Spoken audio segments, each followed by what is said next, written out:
I think we should get started. It's about 10 seconds. So thank you to everyone joining the webinar. I'm going to wait another 15 seconds to allow more folks to enter the room before I give some opening welcome remarks and just introduce you to our distinguished group of panelists for today.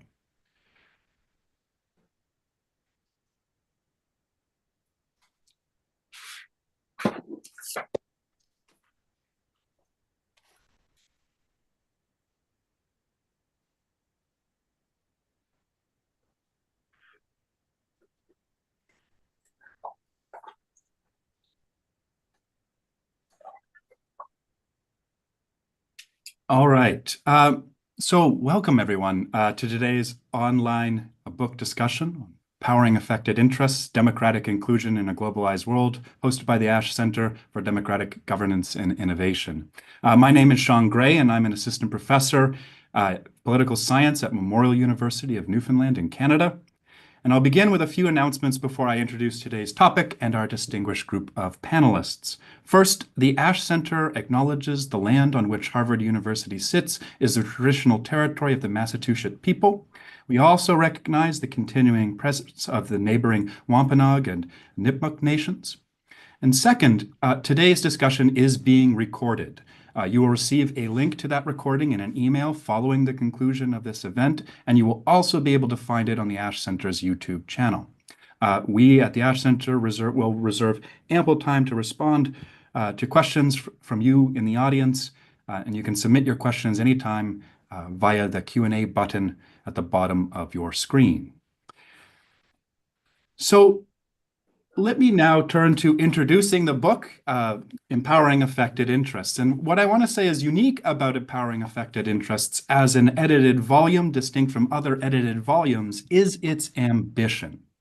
This is a book that brings together a leading group of democratic theorists and philosophers to explore a basic and long-standing intuition in debates on legitimacy, membership, and inclusion. If a collective decision affects you, you should have a say in making that decision.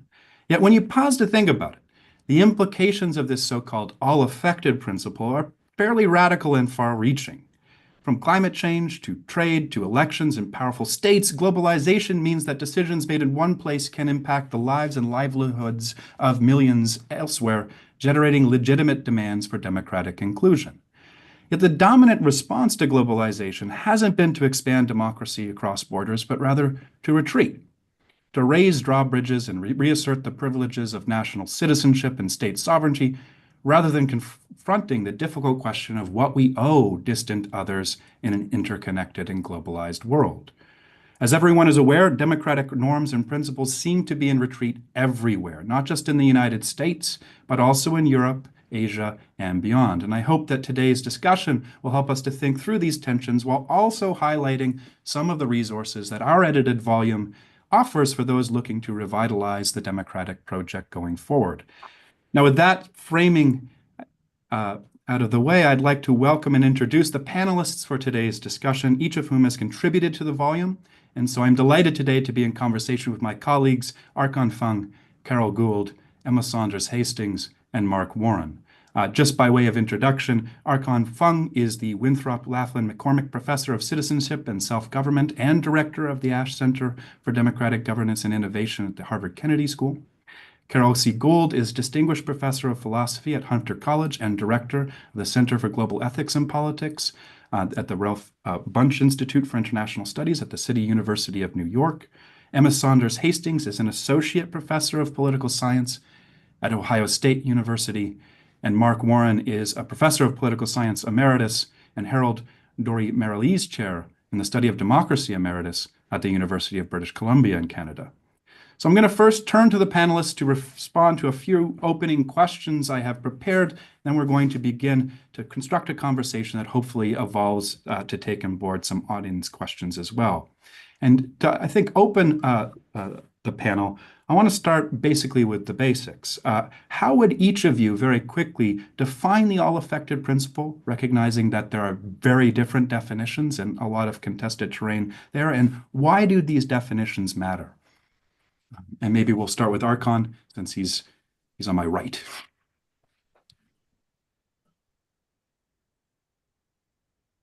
Archon, you're muted. Thanks. Always to your right, Sean. What I'll just say a few sentences here and let other people chime in. At root, for me, the all affected principle is the basic idea that when people are affected by a decision, they should be able to exercise some influence over that decision. And it's captured in democratic slogans throughout the ages, like no taxation without representation, and much more recently, nothing about us without us. Different contributors to the volume have different takes on this. But in this formulation, for me, one notable thing is it doesn't matter what kind of organization is making the decisions and policies. So in representative democracies, we think it's commonplace to think that people should have a voice in choosing political leaders and in formulating laws. That's voting. But the principle of all affected interests also applies to workplaces and, as Emma will talk about, the decisions of nonprofit organizations, all kinds of organizations. And this matters to me because in so many areas of life, many people's everyday experience is that we don't actually have very much voice or agency.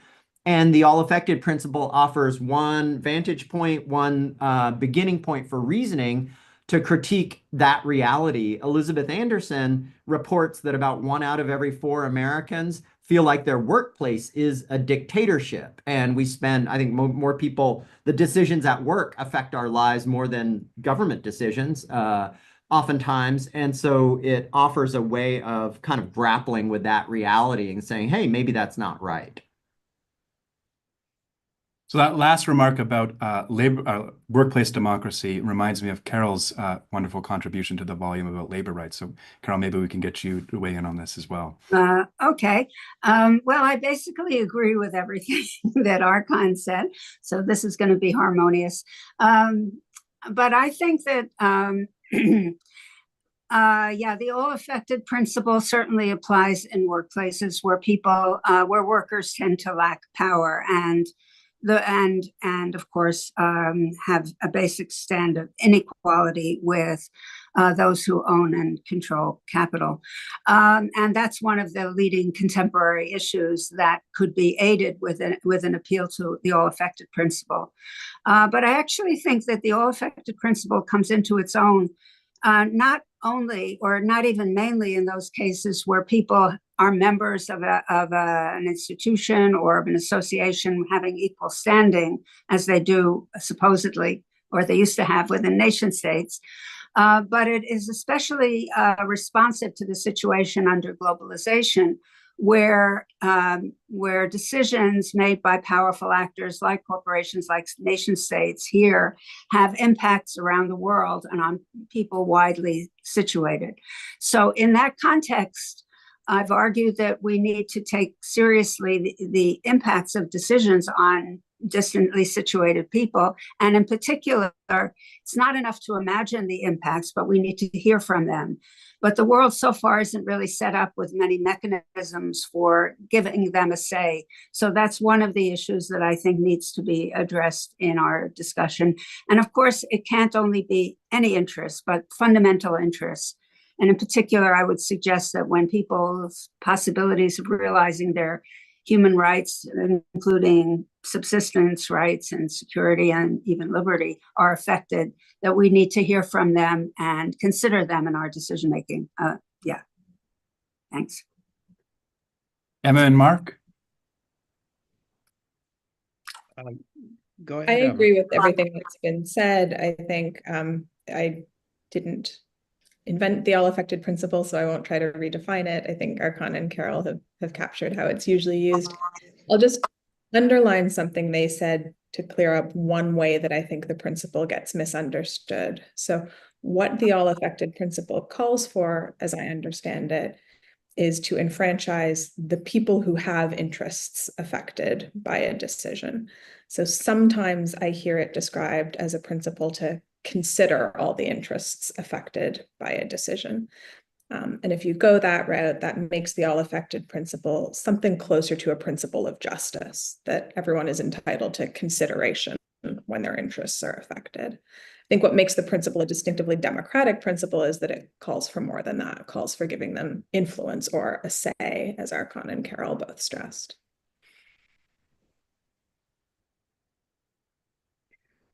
So I don't think I have a whole lot to add. I agree with these very nice descriptions of the all-affected principle.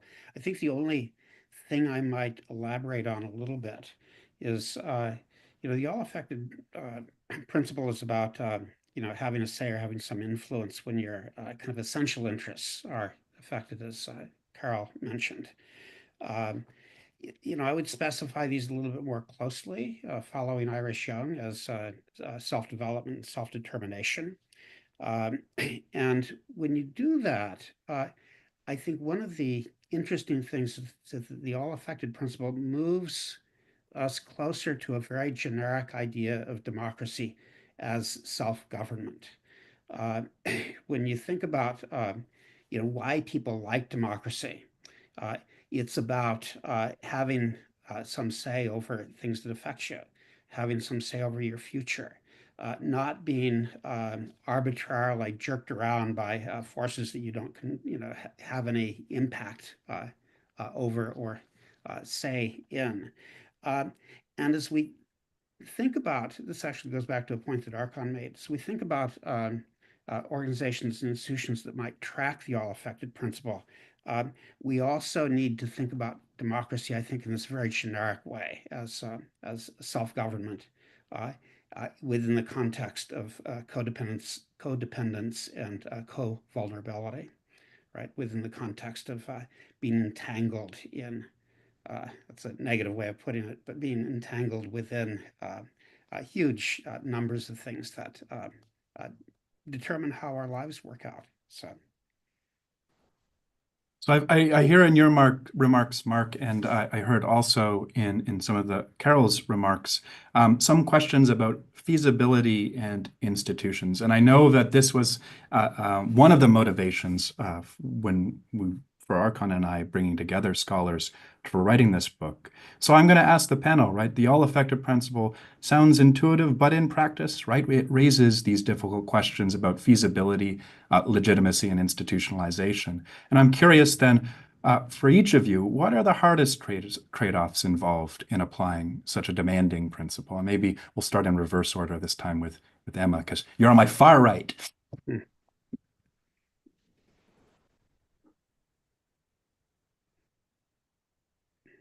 Okay, I mean, I might be a bad person to start because, as you mentioned, I was thinking about how the all-affected principle applies in the case of philanthropic foundations and nonprofits. And so the institutional barriers to operationalizing it there are less than they would be at the level of states. I think to some extent, philanthropists and nonprofits can choose to use something like the all-affected principle, at least as a heuristic for thinking about who to include in decision-making processes.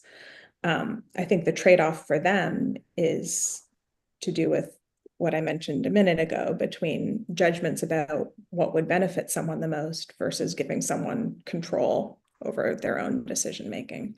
And this is sort of a persistent tension that we see in the history of philanthropy between, on the one hand, a desire to benefit people, to consider and promote their interests in some form, but also to fall back on the idea that the donor or the nonprofit professional knows better than the beneficiary what would be good for them.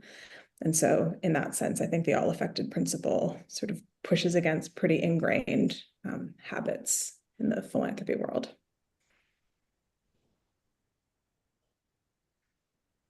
Mark or Carol? Yeah, I'm ready to jump in. Because there is a problem with the interpretation and application of the principle. One of the core issues is that people can be differentially affected, even in terms of the impact on their basic interests by decisions that are made. I think we solve that problem pretty well in the case of nation states and also potentially other institutions that can be regarded as having a kind of somewhat integrated, unified status where there are members like firms, I think. So the firm state analogy is something that people have developed. or in any case where you recognize equality of membership, we feel that people have overlapping interests that basically amount to an equal, to a somewhat equal degree in the continuation in that common project that's represented by those institutions or the shared goals. So I think in those cases we can preserve equality. But if we really want to consider the impacts of all who are affected by decisions, even fundamentally so, they will be differentially affected. And that's a problem because you could lose the equality of standing, but also it's hard to determine. It would be very difficult to determine. Certainly, I don't think you want to have to determine in each case, also it's kind of like an infinite regress of having a determination of who is affected to what degree, and then you allocate a say in proportion to their effectiveness. I do think that plays a role in terms of what I've called the exogenous effects of decision making by these powerful, relatively unified institutions, whether they be nation states or corporations, on their people who participate in the supply chain, on the environment, on the distant workers who may be contributing in some way. Whereas the people who actually are part of the firm, you can recognize them and give them equal rights, workers with managers. So that's the key issue, is that it seems like it would require a different calculation of how much impacted people are in every given case. And I think that's an issue that requires some further thinking and further research to figure out how to deal with that. They should have a say, but the question is, should it be an equal say, or should it be something small, a little bit smaller, that we would call democratic input, where they can participate and give input, but not necessarily have like an equal say to the degree of equal votes or equal rights to hold people accountable. Good. I wanted to, I was talking with students about some of their projects this morning, and a student's working on sanctuary cities policy and immigration. And he came up with a formulation of sanctuary cities that I thought related pretty interestingly to the all affected principle. So if you allow me a minute or two on this. So his idea is that in localities, undocumented people should have a voice in that locality's, the content of that locality's sanctuary cities policy, right? And I thought, well, that's pretty interesting, because that's not usually how we usually think. Oh, well, traditionally enfranchised people in the locality care about the welfare of these undocumented people. So they decide whether to be sanctuary cities and what the content of that phrase is, right? In terms of whether they're going to cooperate with federal level immigration authorities, et cetera. And so I wanted to bring this up as a case that kind of probes on the difficulties of the legitimacy, and to highlight for some people in the audience who may be wondering, like, well, what is the all affected principle an alternative to? Like, who could disagree with that, right? Doesn't it seem obvious? And I think we thought of it as not obvious and not the kind of mainstream view of democratic theory, because a mainstream liberal democratic theory view, one of them, a common one, is that, well, why you enfranchise people is because you're in a self-determining community that goes on and on and on, like a nation or something like that. So that's why citizens get to vote and non-citizens don't, because citizens are determining what their association looks like over a long period of time. And then the all affected principle says, no, it's not just the citizens determining what their association should be like, their country should be like. It's anybody affected by those decisions. So going back to the sanctuary cities policy and who should decide, I think from the ongoing association point of view, right, the answer is pretty simple. Absolutely not. Undocumented immigrants should have zero voice over whether a city is a sanctuary city or not and the content of that, because they got here, first of all, illegally. And so that's an abrogation of the citizens who are deciding who gets to be in and who gets to be out. So no, they should get zero voice. Whereas I think my view of the all affected principle is, look, if there's a community of people in Boston who've been here for, 20 years or whatever, and they're really, really affected by the possibility of deportation, they might have some voice in determining what the local policies are with respect to that national policy, right? So very, very different answer, but I think, that's the whole debate. Whose answer is right? I don't know. I mean, we should, people argue about that a lot, and that's one way to think about what the disagreement is. And I thought who should have a say over sanctuary policies, and in particular whether undocumented people should have some influence or voice on that, struck me as like a pretty interesting way to think about what's at stake here. Mark, do you want to chime in on this? I know that you were Yeah. also thinking specifically in your contribution about equity and the ways in which you might look to inspiration from civil society organizations similar to Archon's example. Yeah, I mean, these responses are really, really helpful to thinking this through. I think Carol is absolutely right that we need to think through the problem of proportionality, differential impacts. We're challenged on that in part because when you say all affected interest principle to almost any political scientist, they will immediately go to voting, and they will think, and voting is either it's an on or off switch. And if anybody's affected, then of course anybody can vote, and of course almost everybody's affected by everything, and the whole principle collapses under the weight of infeasibility. So I think that probably the way to go is to think about proportionality. The things that really affect self-government and your essential interests are the things that you morally and existentially need some impact over.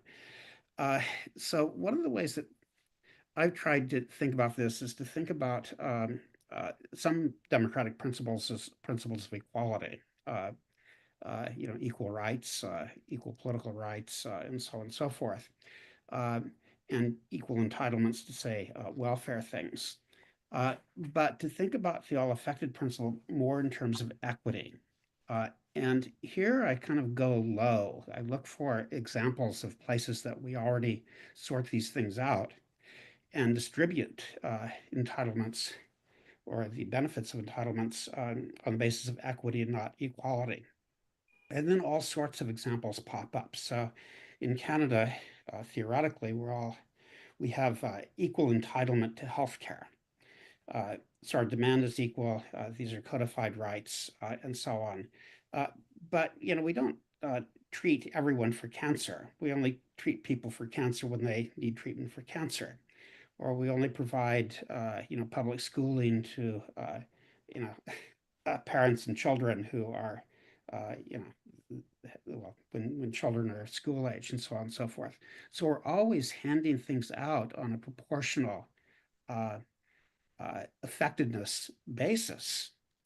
And so part of the kind of experiment of the volume is, if you were to take these things that we already do and know how to do, and ask what it demands of things like, well, sanctuary cities, or say over the impacts of trade or global security, what would we need to devise in terms of institutions and organizations to give these equities some traction? So not to add more fuel to the fire, but I should also note that, and this is for the audience as well, that this volume actually took shape over several years and several major events, a pandemic, the second Trump presidency, just to name two, most of which weren't on our radar at the outset of bringing the contributors together. So I want to ask each of the panelists, if you were writing your chapter today, what would you change and what would you stand by, given your arguments? Well, my answer is going to be fairly short. I don't think I would change anything. I think that the issue and most of our arguments are now actually more important today than they were when we started this project. and I want to come back to something that Sean said at the beginning and underscore it. The alternative to thinking through these chains of effectiveness and what they demand democratically are various forms of reaction. Brexit, to withdraw from the impacts of being in the EU. Trumpism, of course, although that's a very muddy case, and so on. But they are, in some ways, reactions to disempowerment relative to denser changes of effectiveness, I think. And that's, I think, why these events, these global events,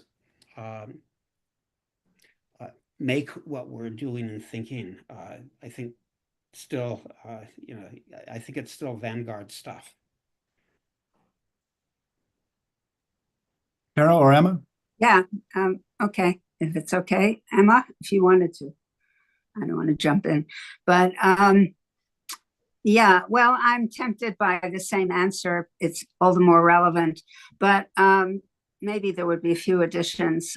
It's all the more relevant to discuss labor rights and the all-affected principle, I think, specifically because I agree that we're in a period of reaction, but one of the problems is really the false accounts of what leads to the feelings of disempowerment and the kinds of proposals that if you're feeling disempowered and you have poor economic prospects, then you should just turn against others and blame it on migrants. And in fact, I think that the lack of feelings of power is in part due to the lack of any real opportunities for democratic participation, for having a say in vast swaths of one's life, and especially in economic life, where workers basically still are, managers have power over them, and they are subject to exploitation and other deficits of the economic order. So I think that it's all the more necessary to be making these arguments because the solution isn't just to argue for democracy in the political realm, whether under the all-affected principle or another one, but to really look at the need for empowerment in economic life for workers and their labor rights. I would point to some new developments that are a little bit heartening in the sense that labor has continued to organize, though we'll see what happens. It's not looking good with the removal of people from the National Labor Relations Board and so forth that will make it harder to unionize. But we have the Amazon workers and Starbucks organizing. In Europe, there's a recognition that labor and labor unions can be a counter to what they call fascism or authoritarianism if we start to organize in ways that would and bring that to bear on the political domain. Of course, we're waiting to see if that can happen in the United States. Yeah, great. Sean, I thought this is a terrific question because I pride myself on being able to change my mind when big things happen. So it's like a challenge me to do that. So there's a couple places in which I think I would double down, and one of them, I'd be interested. I think maybe my guess is many people on the panel would not share this view.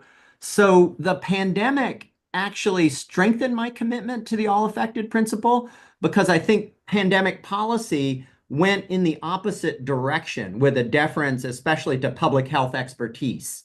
And I think that was bad. We should have, I would like social distancing policy to have been determined by small business people, talking to parents, talking to public health experts, talking to others to take into account a broader range of interests. In a polarized environment, it's hard to have that kind of deliberation. But I think the deference to expertise, where expertise is privileging one value, which is health and life, are very important, no doubt, but don't capture the totality of society's values, led us down to make some mistakes. And in particular, I think a fair amount of the research shows that the learning gains or the learning losses from closing down schools in big parts of America are are very, very large. And then the kind of democratic, small d deliberative shame of it is that a lot of us in the blue super zips made fun of people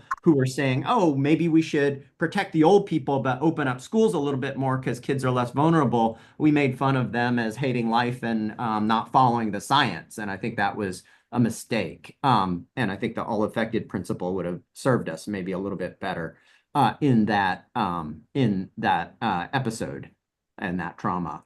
I'd be interested to see what Carol thinks of this. I think that the recent Doge, emergence of Doge, and then like emailing the 2 million workers in federal government that you have to respond with an email message that tells me 5 things that you did this week, otherwise I'll take it as an implicit resignation, is brings the question of workplace democracy to the fore, right? And so this is like an experience of a kind of bossist authoritarianism taken to a comedic level, right? And I think Americans can react to that in a couple different ways, right? One is, oh, my job has always been like this, and these privileged federal workers had it coming. So, you know, they get what they get, right? And that would be a leveling down. I would prefer a leveling up, just to say, hey, maybe all of us should have, you know, to Emma's point, a little bit more consideration and procedural regularity at work, but then maybe a little bit more voice at work. So I think this kind of highlights, I mean, it's almost, if it wasn't so tragic, a satirical version of Elizabeth Anderson's critique, right? It's like, whoa. And it's at such a public and spectacle level that I'm hoping it will trigger some sort of debate about how we should all be treated at work, whether we work for the government or for private sector or for nonprofit. Well, yeah, just a tiny thing that in addition, I mean, the prominence and the disruptive and situation with Elon Musk and the tie to government certainly makes clear the connection between, you know, greedy capitalists and state power. Boy, this is being recorded, isn't it? I promised myself.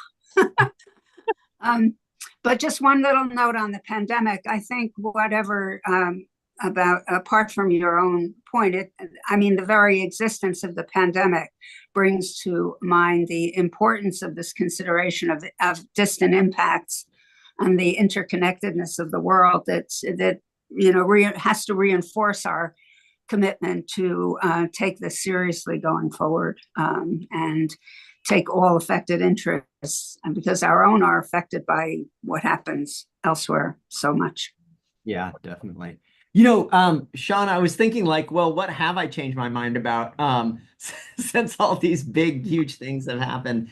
And in terms of the allocation of my own professional time, it is true that I'm thinking somewhat less about democratic innovations like applications of the all affected principle. And I think that's because like the all affected principle, along with other things like mini publics and citizen assemblies I put in this like category of thinking about how we make decent democracy even better, deeper, more inclusive, more participatory, more deliberative. And it is true that I've been spending more of my time, as have many colleagues, on a more defensive question about how do we understand democratic backsliding and what can we do to slow down or prevent or reverse democratic backsliding. So in terms of allocation of energy and the democracy, the democratic theory of agenda, I think some of my energy has shifted because of current events. I see that, Archon, but I also think that the questions are sort of connected, that the disillusionment with democratic state action creates some additional pressure to try to democratize other sites of decision making. And so I see this with students who are much more interested in working for nonprofits than government now, or who see civil service as a risky career choice. I think the more we sort of retreat from government as a site of democratic action, the more important it becomes to think about democracy questions at other levels. I guess the other thing that would change for me, and this isn't a sort of change of opinion on principle, but I think I would spend a little bit more time talking about what operation as in the all affected principle might look like in practice, and discourses that people are already using that have affinities with that principle. So during the pandemic, I think we saw some of this in the revival of traditions of mutual aid. So communities kind of coming together and trying to provide for themselves on democratic principles without the assistance of government. That looks to me like one kind of way we might understand the principle operating. Another more hierarchical one that we've seen sort of since the Black Lives Matter movement is calls for trust-based philanthropy or more unconditioned giving. Mackenzie Scott is probably the most famous practitioner of this. So just different models of people kind of looking to something like an all affected principle and justifying action, but without necessarily putting it in the same terms as democratic theory has. I would, if I could tag on to a comment that Archon made about thinking less about democratic innovations these days and more defensively. It hadn't sort of occurred to me till this moment that virtually all of the hopes of the Democratic Party and Canadians and so on for reaction to Trump and Trumpism follows the lines of the all affected principle to some degree. So nobody, in the U.S. Has heard of USAID or apparently cares, even though there will be long-term effects of getting rid of it. But Democrats hope that eventually these cuts will sow enough chaos into the national park system or many of the hundreds of other ways people depend on government. So they will begin to see the way that their lives are in fact affected by government. I don't know whether that's a good long-term strategy or a good short-term strategy, but it certainly it seems to be the last ditch strategy at the moment. It's a necessary but not sufficient condition, though, that people feel it, because we also need people to articulate what the alternative is to them and with them. They got to. So far the articulations are, well, can we do a tariff carve out for aluminum, right? Because it's going to impact the casting of engine blocks or these sorts of things. Right. We need the affected to rise up and express themselves. Yeah. So this, I think, is getting already into this question. But before we open for a few more audience questions, I want to ask a more hopeful, forward-looking question.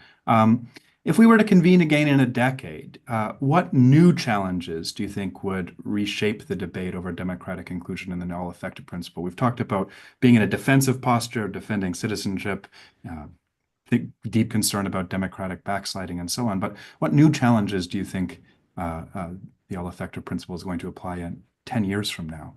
And maybe we'll start with Emma.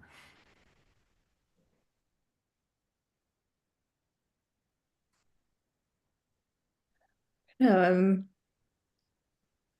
guess political theorists are bad at imagining wholly new challenges. I tend to think of all of these as questions that have been timely since 300 BC or so.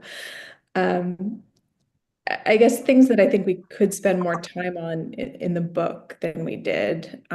One is the role of technology and social media, especially, which isn't something that maybe got as much attention as we would give it today. And so the ways that the internet has broken everybody's brain and changed politics, and the Elon Musk problem is probably one. And then issues that did come into the book but were maybe treated mostly discreetly, of immigration and climate change. I think climate migration is going to be something that puts principles of inclusion kind of absolutely front and center. So these are challenges that aren't sort of going to crop up tomorrow. They're already here to an extent, but those are the two that I see maybe if we did a second edition, getting more attention. Other folks, Carol, Archon, Mark? Well, I was going to say climate migration kind of really is going to be a huge problem. And I just think that it's kind of a question to Archon because with respect to the sanctuary cities, clearly people who are here and are contributing, working here, you could make an argument that they should actually be considered members of the polity and not even outsiders. But I mean, there's a vast number of outsiders in the context of climate migration who could, justifiably argue that their interests have been profoundly affected by the degree of carbon emissions from Americans. And I'm not really sure that, how you would address their claims in the context of, increased problems along those lines. I have some thoughts about a more hopeful direction with respect to the economy, but I think one would still have issues with respect to scope. It really raises the issue of the scope of decision making, who gets to participate as equals and who gets to contribute democratic input, even if things took a turn towards worker self-managed firms within some kind of market economy, perhaps even with a better distribution of property and, property owning or whatever, more widely dispersed, there would still be an issue of, I think you still need institutional innovation, not even necessarily only on the small scale, but on the larger scale to enable the appropriate sorts of regulation, the appropriate sorts of broader communal support for these developments internationally, nationally. So there's a lot of work that I could imagine we would have to address going forward.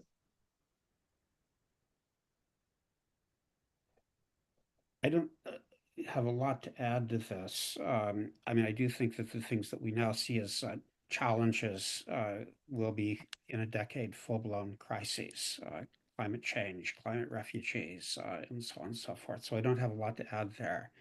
We didn't address social media and those kinds of issues as we might. Another issue that I'm not sure anyone addressed head on is a curiosity, which is, and this is really brought to the fore by the Israeli Gaza situation, where people began to organize around responsibilities for far-flung effects. And so, much of the reaction to, Israel's destruction of Gaza was not in my name, right?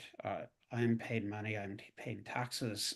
These are producing far-flung effects on people who are not enfranchised. We're going to organize around that.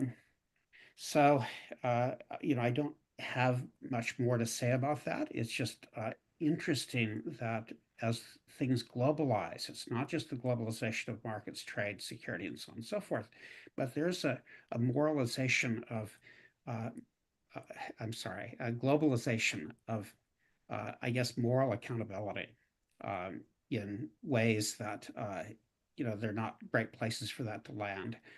That's, to me, that feels somewhat hopeful.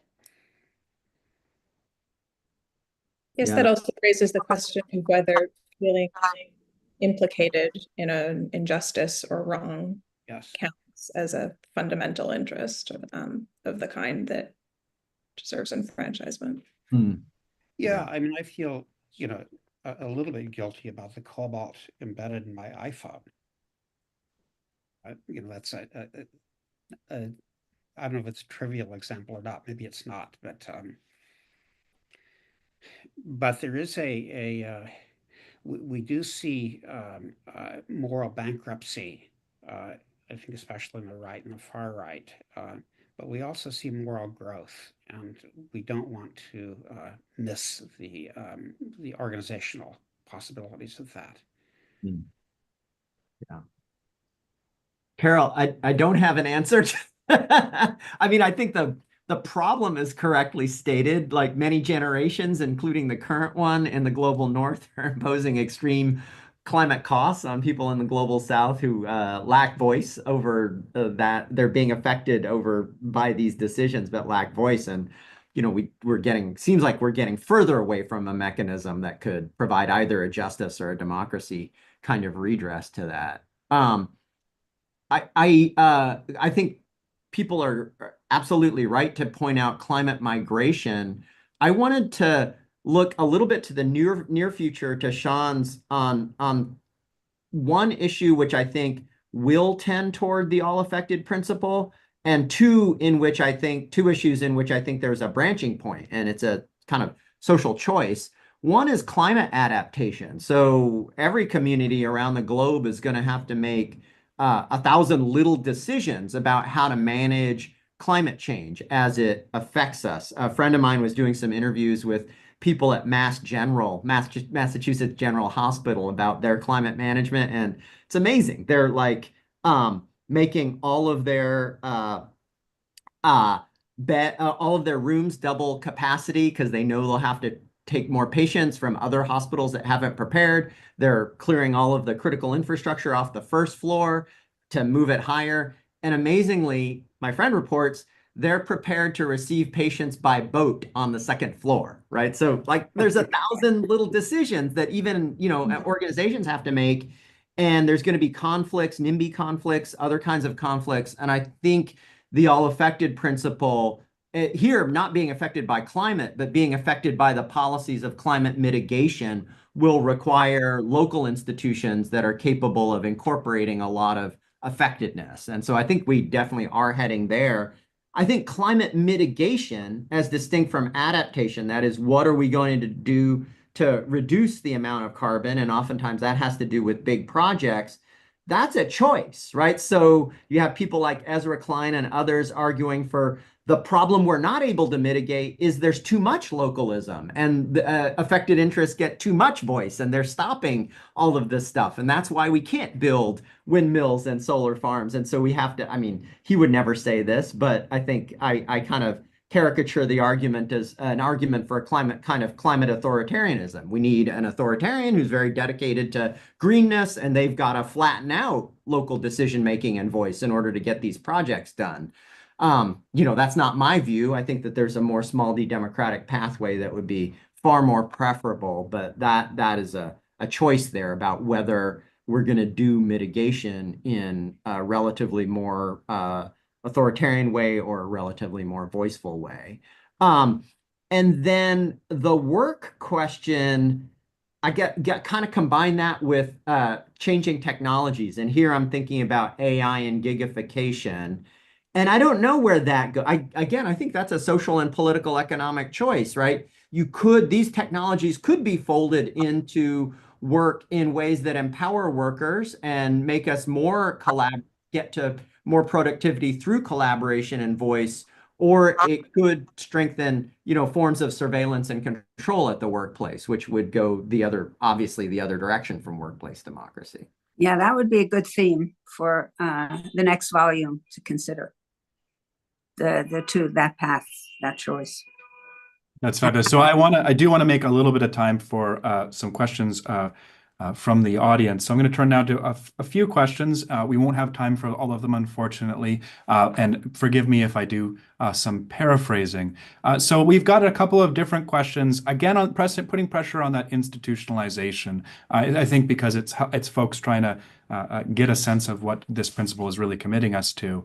So one, I think, provocative question from Paul Schumacher is concerned with the ways that the all-affected principle might have already been realized. And Paul cites the ways in which we have an extremely divided society in the United States, balkanized perhaps by affected interests of one kind or another, as well as unsustainable debt and other burdens as a consequence of trying to meet those differential interests. So I'm wondering, Paul says, doesn't this discussion of the all-affected principle need to address the reality that democracies have in some sense failed to instantiate the principle in trying to do so?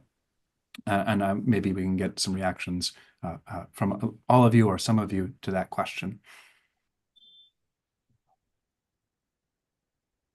Well, yes, democracy is partly itself to blame because it's not democratic enough. Our political democracy is not democratic enough, obviously, in terms of it, but even the basic structure of it, with the overrepresentation of, the Senate with two representation of rural states and the electoral methods that we use. But I think that, and of course, the big thing is the way that, and to my mind, the way that money undercuts politics. The badly decided Citizens United decision of corporations as persons, in the sense of having natural rights of persons, has undercut democracy. But I think a bigger issue is the degree to which our economic life is anti-democratic and continually reproduces undemocratic modes. So it's not surprising that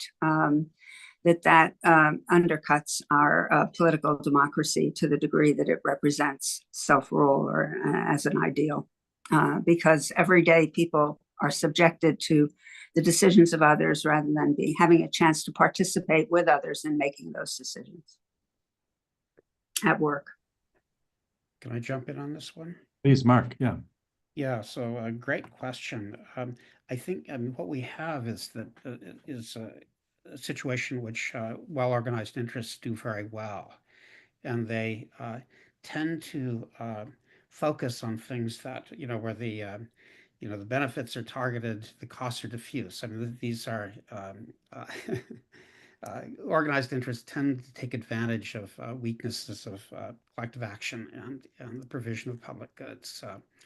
So what we probably need are institutions that are just a little better at giving voice to those diffuse public good types of interests that are not organized around interest groups. And I want to give a very brief story. So Vancouver was trying to put a neighborhood plan into effect a few years ago in a neighborhood of about 20,000 people. The homeowners kind of rose up in revolt because it involved high rises and so on and so forth. City council looked at this and said, okay, these homeowners who are well organized and loud represent about 30% of the neighborhood. We're not hearing from renters, from young people, from new immigrants, and so on and so forth. So we're going to do, this is going to bring us back to democratic innovations. So we're going to do a citizens assembly. Where through random selection, we're going to get these voices into the process. And yes, we're going to hear from homeowners and everybody else as part of that process. But we need to get these unorganized voices into the process in order to serve the public good of this neighborhood and by extension Vancouver.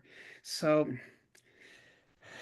I don't think the all-affected interest principle is being realized in, the American polity or the Canadian polity. What we have is kind of a differential voice depending on how well people are able to organize, which depends on the distribution of political resources, time, education, money, and so on.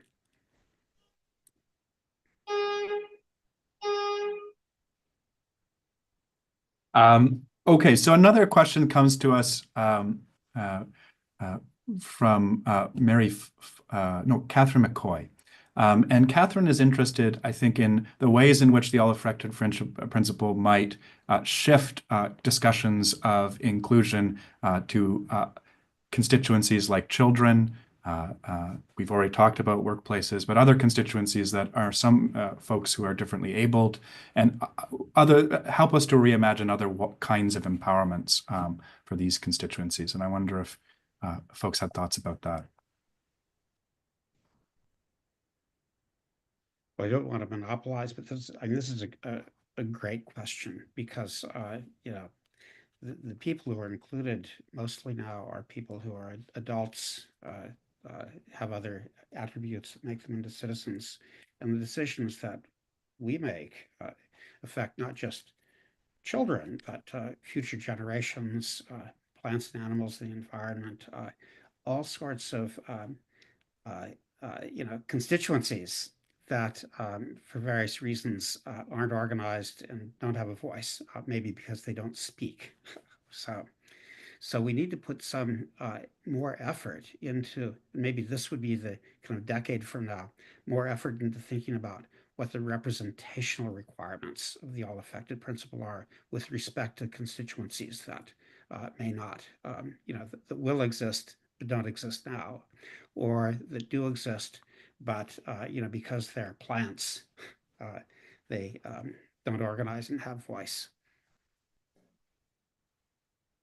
Yeah, it's a great question. And one branch is people who don't exist, which, Mark answered. Another branch is maybe people who are inhibitated or incapacitated from participating in the normal ways.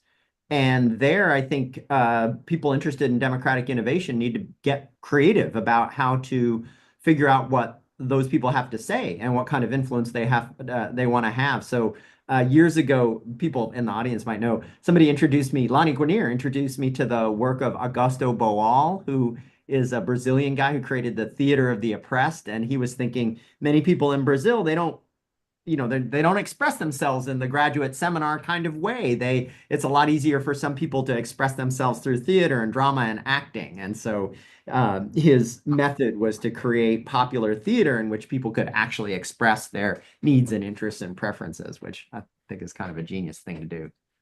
Yeah. Any final thoughts, Emma or Carol? Not to single you folks out. It's a great question. I think it breaks down into a few interesting categories. The future people has been discussed. The children case is interesting. My chapter with Rob Reich, my co-author, was mostly arguing for the all-affected principle as an anti-paternalist principle. But of course, with children, we tend to think someone needs to make decisions on their behalf. And so there's different ways, I think, of telling the story of some of the pandemic era decisions. Is it that we didn't consider children's interests enough, or that we considered it but got them wrong, that the wrong people were able to speak on behalf of children? And I guess the last category I'll throw in there is not children, but young people who do have a vote, but often feel sort of excluded from the system, looking at things like the congressional leadership of both parties, which skews very, very old. And so when I look, I'm going to mention my students again, because they're my day-to-day sort of source of polling data. But I think in terms of demands for broader inclusion and enfranchisement of the affected interests, more age group diversity in political institutions could also be something to think about. Yeah, I would just want to, if I could just add one little thing quickly. I think all of this is important, but it also brings me back to the present, where I think actually it can challenge a lot of what's going on as violating the all-affected principle. If you think of the dismissals at work and sort of high-handedness of interfering in Germany's election by Elon Musk or something like that, I think that the all-affected principle right now could be put in the service of our efforts to maintain and move ahead with democracy and protect it in a way by extending it, it seems to me also. So those two are parallel efforts. I don't think we have to do just one or the other, but we have to do both, because one of the most important ways to defend democracy is actually to extend it outside of politics, but we still need to defend it in politics. And the all-affected principle is clearly being violated daily. So it just seems to me that to bring it back to our present dilemma, that it would have a role there as well that we should think about. I'll thank Carol for giving us that call to arms. So I want to thank everybody on the panel for joining this conversation. I want to thank those of you in attendance for listening and for submitting your questions, even if we didn't get to all of them. The book, again, is Empowering Affected Interests. It's available in hardcover, softcover, and also open access on the Cambridge Core. Thanks, everyone. And this is a wonderful way to launch this book into the ether. Thank you, Sean and Archon, for bringing us together on this important project and for seeing it through over many years. Thanks, Sean, for great job facilitating, moderating. Yeah, great to see.